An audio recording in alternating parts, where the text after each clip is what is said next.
Now the Lord said to Abram, "Go forth from your country, and from your relatives, and from your father's house, to the land which I will show you. And I will make you a great nation, and I will bless you, and make your name great. And so you shall be a blessing, and I will bless those who bless you, and the ones who curse you I will curse. And in you all the families of the earth shall be blessed." And Abram went forth as the Lord had spoken to him, and Lot went with him. Now Abram was 75 years old when he departed from Haran.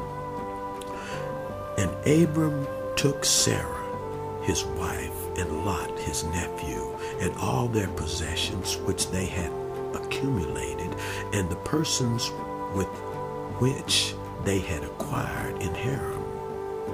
And they set out for the land of Canaan. Thus they came to the land of Canaan. And Abram passed through the land as far as the site of Shechem, to the oak of Moreh. Now the Canaanite was then in the land. And the Lord appeared to Abram and said, "To your descendants I will give this land." So he built an altar there to the Lord who had appeared to him. Then he proceeded from there to the mountain on the east of Bethel, and pitched his tent, with Bethel on the west and Ai on the east. And there he built an altar to the Lord, and called upon the name of the Lord. And Abram journeyed on, continuing toward Negev.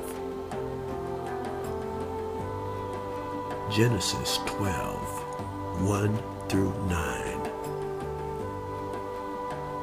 Beyond dead endness. God promises Abraham that he would become a great nation, and that through him and his descendants all people on the earth would be blessed. Marvelous. But just a few verses earlier in Genesis 11, we are told that Abram's wife Sarah is barren, which makes us wonder what God might have in his mind. How can Abraham or Abram become a great nation when his wife is barren? Barrenness is dead endness, a blind alley, in other words. How then can life go on where it has come to an end? God's promise is spoken against the backdrop of barrenness. And we cannot help but wonder, how can God make good on his promise when he chooses such a faulty mechanism as the barrenness of Sarah? There is only one answer. God chooses this route to show that he has power to create new life beyond our dead endness. For some people, dead endness is a sudden process. For others, a gradual one.